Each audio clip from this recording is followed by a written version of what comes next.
Hello friends, இன்றைக்கி Sunday special என்னென்னு பார்ப்போமா? நம்ம வீட்டில் சிக்கன் பிரியாணிங்க. ஸோ அதுக்கான தேவையான காய்கறிலாம் நான் கட் பண்ணி வச்சுட்டேன். ஸோ தேவையான அளவு வெங்காயம், தக்காளி, இஞ்சி பூண்டு, பச்சை மிளகா, புதினா, கொத்தமல்லி, அது இல்லாமல் வந்து 1 கிலோ சிக்கன் வந்து நாங்கள் எடுத்திருக்கோம். ஸோ சிக்கன் எவ்வளோக்கு எவ்வளோ அதிகமாக போடுறோமோ பிரியாணி அவ்வளவு வாசனையாகவும் டேஸ்ட்டாகவும் இருக்குங்க. ஸோ எப்படி தாளிக்கிறதுன்னு வாங்க வீடியோக்குள்ளே போகலாம். அப்புறம் வந்து இது வந்து 1 கிலோ பானாங்க. ஸோ இந்த பாத்திரத்தில் வந்துட்டு 1 கிலோ அரிசி பிடிக்கும், அது இல்லாமல் 1 கிலோ சிக்கன் பிடிக்கும். பிரியாணி ரொம்ப நல்லா வரும். எங்கள் வீட்டில் 5 பேருங்க, நான், என் ஹஸ்பண்ட், பசங்க, என் மாமியார். ஸோ நாங்கள் வந்து 2 ஆழாக்கு அரிசிக்கே வந்து எங்களுக்கு போதுமாக இருக்கும். பட் ஆனால் நாங்கள் சிக்கன் ஏன் நிறைய போடுறோன்னா கொஞ்சம் டேஸ்ட்டாகவும் ஃப்ளேவராக இருக்குன்றதுனால போடுறோங்க. ஸோ பாத்திரம் காஞ்சிடுச்சு. அதுக்கப்புறம் கொஞ்சமாக நெய் விட்டுக்கலாம். நெய் விட்டால் வந்து உங்களுக்கு ஸ்மெல் அண்ட் டேஸ்ட் வந்து இன்னும் கொஞ்சம் ஜாஸ்தியாகவே கிடைக்கும்.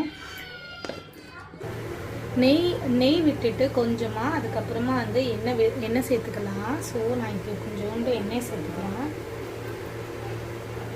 இது சூடாகட்டும். சூடான பிறகு நம்ம வச்சுருக்க பட்டை, லவங்கம், அந்த பிரியாணி எல்லாம் அது எல்லாத்தையுமே வந்துட்டு ஆட் பண்ணிக்கலாம்.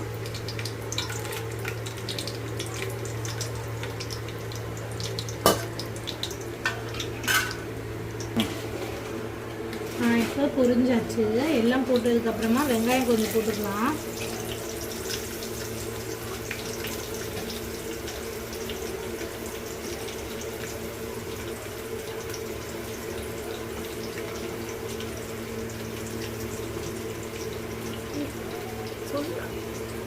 வெங்காயத்தோட நறுக்கி வச்சிருந்த பச்சை மிளகாவையும் நான் ஆட் பண்ணிக்கிறேன்.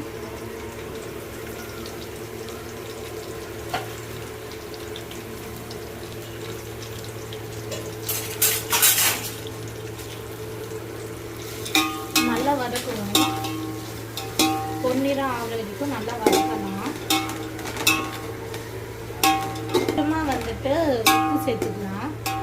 உப்பு சேர்த்தோன்னா சீக்கிரம் வந்து வதங்கிடும். அதனால் கொஞ்சமாக உப்பு சேர்த்துக்கலாம். கொஞ்சமாக உப்பு சேர்த்துக்கலாங்க. இஞ்சி பூண்டு அரைக்கணும். ஸோ வந்து அரைச்சிக்கலாம். இப்போது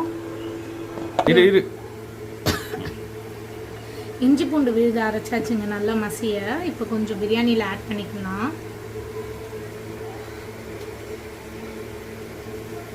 கொஞ்சோண்டு வந்து நான் மீனும் இன்றைக்கி வறுக்க போகிறேன். ஸோ அதுக்காக வேணும், அதனால நான் அதை எடுத்து வச்சுட்டேன். இதுங்க ஃப்ரெஷ்ஷாக வவ்வால் மீன் பார்க்குறீங்க இல்லையா, ஸ்லைஸாக. ஸோ இதுவே வந்து 500 ரூபா ஆகிடுச்சுங்க, ஒன்றுமே இல்லாமல். ஆளுக்கு 2 பீஸ் தான் வரும். இஞ்சி பூண்டு பேஸ்ட்டோடு நல்லா வதக்கிக்கலாங்க. தீயை இன்னும் கொஞ்சம் ஹையாக வச்சுக்கலாம். வதக்கிட்டு இருக்க கேப்பில் நம்ம வந்து மிச்சம் அந்த இஞ்சி பூண்டு பேஸ்ட் வச்சு மீன் மசாலாக்கெலாம் ரெடி பண்ணிக்கலாம். ஸோ மிச்சமாக கொஞ்சோண்டு எடுத்து வச்சுருந்தேன் இல்லைங்களா, அந்த இஞ்சி பூண்டு பேஸ்ட்டு போட்டாச்சு. அதுக்கப்புறம் நான் என்ன பண்ணுவேன்னா எக்ஸ்ட்ராவாக கொஞ்சமாக வெங்காயம் எடுத்து வெங்காயத்தையும் அரைச்சி போடுவேன். அது வந்து நல்ல ஃப்ளேவராக இருக்கும், உங்களுக்கு டேஸ்ட்டும் ஜாஸ்தியாக கொடுக்கும். ஃபிஷ்ஷு வந்து சாப்பிடவே பசங்களுக்கு ரொம்ப விருப்பமாக சாப்பிடுவாங்க. என் பசங்களுக்கு வந்து வெங்காயத்தை அரைச்சி கொடுத்தா தாங்க அவங்களுக்கு ரொம்ப பிடிக்கும். ஸோ இப்போ நான் வெங்காயம் தான் அரைக்க போகிறேன்.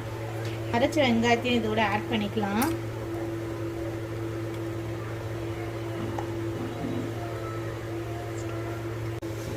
ஸோ சொன்ன மாதிரி இஞ்சி பூண்டு வெங்காயம்லாம் ஆட் பண்ணதுக்கப்புறமா கொஞ்சமாக கார்ன்ஃப்ளவர் பவுடர் வந்து சேர்த்துக்கிட்டேன். அப்புறம் அரிசி மாவுக்கு வந்து கொஞ்சோண்டு சேர்த்துக்கிட்டோம். எதுக்கு இது ரெண்டுத்தையும் போடுறோன்னா நம்ம வந்து கிறிஸ்பியாக இருக்கணுன்றதுக்காக வந்து போடுறோம். கொஞ்சமாக சில்லி பவுடர் சேர்த்துக்கோங்க. ஸ்டாப் பண்ணி கொஞ்சமாக ஆச்சி சில்லி பவுடர் வந்து போட்டுக்கோங்க. அதுக்கப்புறமா ஃபிஷ் ஃப்ரை மசாலா கொஞ்சோண்டு போட்டுக்கிட்டேன். என் ஹஸ்பண்ட் அவ்வளோ காரம் சாப்பிட மாட்டார், ஸோ நான் கம்மியாக தான் போட்டிருக்கேன்.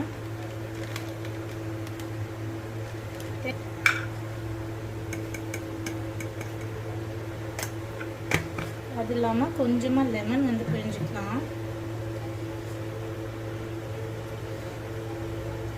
லெமன் சேர்த்தா சில பேர் வந்து புளி தண்ணி சேர்க்க மாட்டாங்க, பட் நான் ரெண்டுமே சேர்ப்பேன். ஸோ அதனால் வந்து உங்களுக்கு வந்து டேஸ்ட் வந்து கொஞ்சம் டிஃப்ரெண்ட்டாக இருக்கும், நல்லாயிருக்கும். மசாலா நல்லா இறங்கும், அதனால தான்.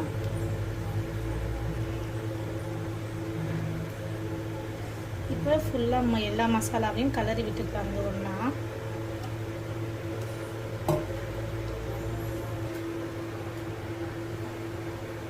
ஸோ நம்ம கிளறி வச்சுருந்த மசாலாவை எடுத்து மீன் மேலே தடவிக்கலாம். மசாலா போட்டாச்சுங்க. இப்போ என்ன பண்ணலாம், இதை வந்து கொஞ்சம் நேரம் ஃப்ரிட்ஜில் வைக்கலாம். வச்சோன்னா நல்லா மசாலா ஊறும். ஊறின பிறகு வறுத்தோன்னா நல்லா முறுகலாக நமக்கு கிடைக்கும். பொன்னிறமாயிடுச்சு,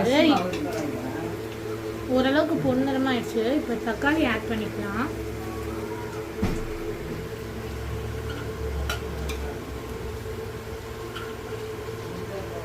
ஆட் பண்ணிவிட்டு கொஞ்ச நேரம் நல்லா வதங்கட்டுங்க. கொஞ்ச நேரம் எடுத்ததுக்கப்புறமா நீங்கள் பார்த்தீங்கன்னா தக்காளிலாம் நல்லா வதங்கிட்டு இருக்கணும். ஸோ இந்த மாதிரி நல்லா வந்து கிளறி விட்டுக்கோங்க.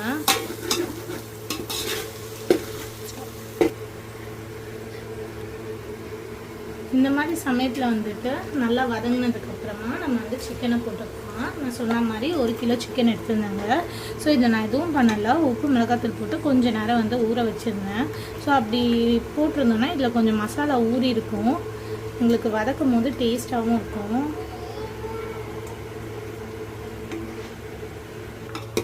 சிக்கனை போட்டுட்டு நல்லா கிளறி விட்டுருங்க. போதுமான எண்ணெய் எல்லாமே இருக்குது. தட்டு போட்டு மூடினீங்கன்னா அது கொஞ்சம் நேரத்தில் வந்து உங்களுக்கு வெந்துடும். தேவையான அளவு உப்பு போட்டுக்கோங்க.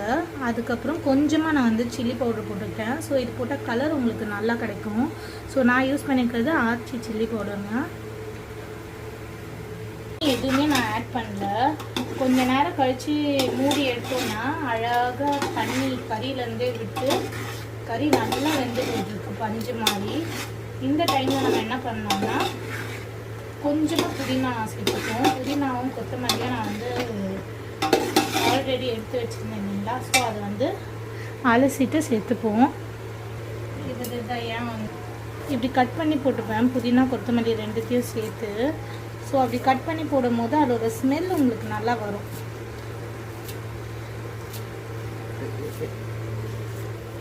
புதினா போட்டு நல்லா வதக்கிக்கோங்க. இருக்கிற 1.5 கணக்கில் வந்து நான் வந்து தண்ணி எடுத்துக்கிட்டேங்க. ஸோ தண்ணி ஊற்றியாச்சு. அதுக்கப்புறம் வந்து நல்லா கலரி வச்சுப்போம். கலர் டைமில் நம்ம போயிட்டு கொஞ்சமாக வந்து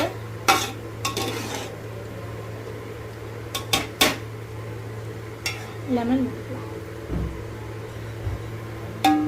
தண்ணி விட்டதுக்கப்புறமா கொஞ்சமாக லெமன் சேர்த்துக்கலாம்.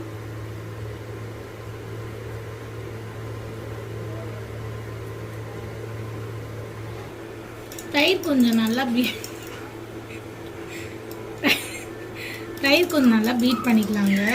ஸோ அதில் ஏதாச்சும் கட்டியாக இருந்துச்சுன்னா அது வந்து ஊற்றும் போது திரியாக உங்களுக்கு வரும். இப்படி ஊற்றினோன்னா பீட் பண்ணி அப்படியே வந்து ஜெல் ஆகிடும் பிரியாணியோட. ஸோ இப்போ பார்த்தீங்கன்னா தயிர் ஆட் பண்ணியாச்சு. கடைசியாக நான் கொஞ்சமாக சில்லி பவுடரும் கரம் மசாலாவும் ஆட் பண்ணிட்டேங்க. ஏன்னா வந்துட்டு கலர் கொஞ்சம் நல்லா இருக்குன்னு சொல்லிட்டு எனக்கு கொஞ்சம் கம்மியாக அந்த மாதிரி இருந்துச்சு. அந்த மாதிரி நீங்களும் டேஸ்ட் பண்ணி கொஞ்சம் ஆட் பண்ணிக்கோங்க. அரிசி போட்டுக்கலாம். கொதி வந்துடுச்சு.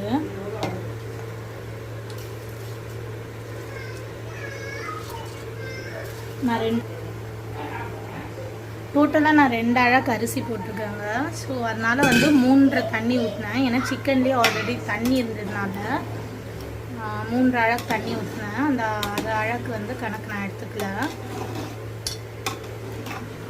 அடி பிடிக்கூடாதுன்னு கீழே ஒரு தவா வச்சுட்டு மேலே பிரியாணி வச்சுட்டு அப்புறம் கொஞ்சம் வெயிட்டாக அந்த பாத்திரம் வைக்கணும்னு சொல்லிட்டு தண்ணி பிடிச்சி எம்டியாக இருக்க ஒரு வெசலில் தண்ணி பிடிச்சி வச்சுருக்கேங்க. ஸோ இப்படி போட்டோன்னா தம்மில் ஒரு 20 மினிட்ஸ் வச்சோன்னா அரிசி அழகாக வந்து உதிரெலாம் வந்துடும். பார்க்கலாம் கடைசியாக ஒரு 20 மினிட்ஸ் கழிச்சு எப்படி இருக்குன்னு.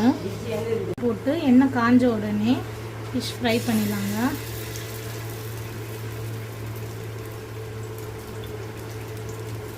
ஒரு 2 இல்லை 3 மீனாக பொறுமையாக வறுக்கலாம். சிம்லேயே வச்சு வரைச்சா தான் மீன் வந்து நல்லா முருகலாக வரும். மீன்கிட்ட மட்டும் நம்ம அவசரத்தை காமிக்கூடாது. அவ்வளோதான் போட்டாச்சுங்க. பாருங்கள் எவ்வளோ கலர்ஃபுல்லாக வந்துருக்குன்ட்டு. நான் கொஞ்சம் தேங்காய் எண்ணெயும் சேர்த்து விட்டேன், கொஞ்சம் ஃப்ளேவராக இருக்குன்ட்டு. சில பேருக்கு பிடிக்காது. எங்கள் வீட்டில் எங்கள் பசங்களுக்கு தேங்காய் எண்ணெய் கொஞ்சம் ஊற்றினா ரொம்ப பிடிக்குங்க. அதனால் நான் தேங்காய் எண்ணெயும் ஆட் பண்ணேன்.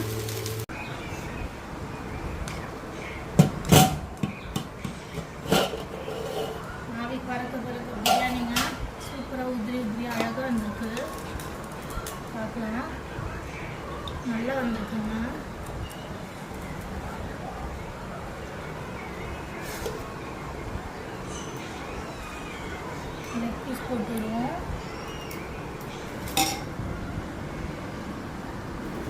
சுவையான தரமான பிரியாணி வந்து ரெடியாக இருக்குங்க. சிக்கன் பிரியாணி மீனும் வந்து அல்டிமேட்டாக இருந்தது. அந்த மசாலா ரொம்ப நல்லா ஊறி இருந்ததுங்க. கண்டிப்பாக வீட்டில் நீங்கள் எல்லோரும் ட்ரை பண்ணிவிட்டு எப்படி வந்ததுன்னு சொல்லிவிட்டு எனக்கு கமெண்ட்டில் வந்து மென்ஷன் பண்ணுங்கள் ஃப்ரெண்ட்ஸ். மறக்காமல் சப்ஸ்கிரைப் பண்ணுங்கள், லைக் பண்ணுங்கள், ஷேர் பண்ணுங்கள் ஃப்ரெண்ட்ஸ். Bye friends.